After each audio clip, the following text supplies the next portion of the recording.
So let's start off with the first question they hit with you with, which is AI. And so they asked you whether or not you felt AI was going to take over the world, kill all of humanity, and be devastation, right? Because that's the fear sells in this department. So give me your feelings on where do you think AI is going? Well, I think if we're concerned that machines are going to take over, or humans are not going to be able to survive without machines, or machines are going to destroy humanity, that already happened. We're already in the middle of that. Humans have evolved physiologically and mentally to the point where we can't survive without machines. The clothes, the food we eat, all of these things require machines, right? So we're already entirely dependent on machines.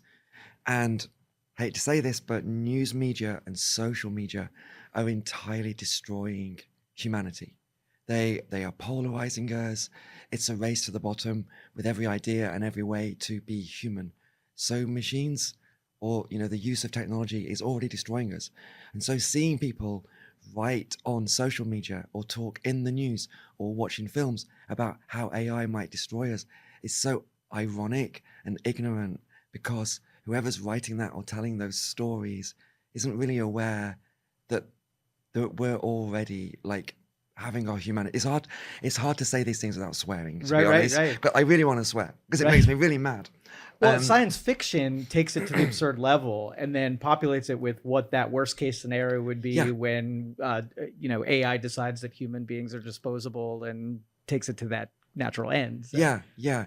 But the truth is we're already at that point. Humanity is already being or has been destroyed.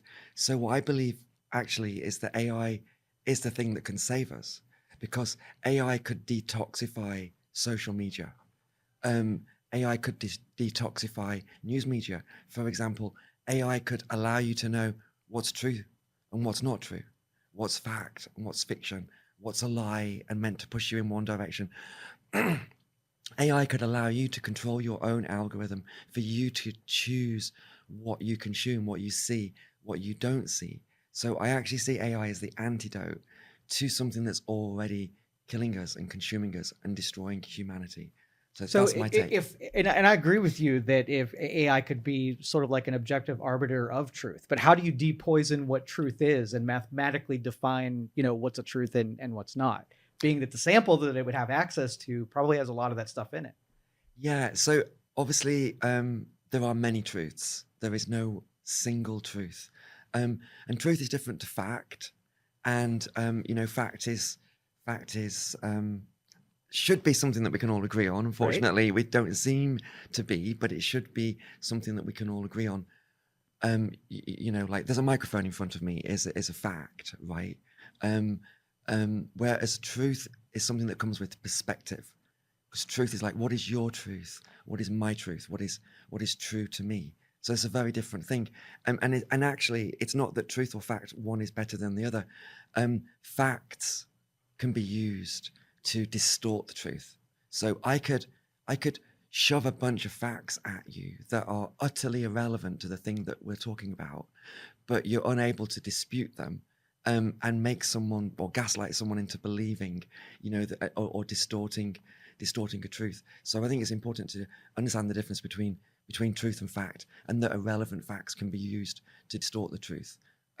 So an AI would need to understand what truth is to you, what you want to hear, what perspective you might want to hear, which actually you might be able to choose to hear the other side without it being toxic, because you can't hear the other side's perspective at the moment without it being toxic or triggering to you. So we could actually get a more balanced view of everything that's around us if we were to have access to control what we see and how we see things. Yeah, and I think we need more complicated brains to really suss this out, because that perspective that you were talking about, if I had 100 people in this room and they all said the sky is purple, and I said, well, no, the sky is blue, right?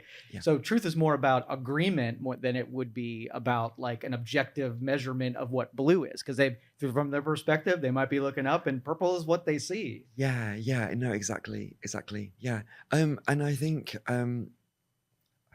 I think, you know, there's also just like, this is like slightly changing the subject, but just thinking about news media, the difference between news media and like amateur sort of like news, which is what anyone posts on social media, is that news media should be based on facts, should be things that we can all agree on, shouldn't be distorted in some kind of way. But unfortunately, it isn't always. And if it doesn't find its way to be factual, it's going to lose its place and relevance in the world. And I think that will be a shame, because I think we need professional journalism and news, that's something we can rely on and trust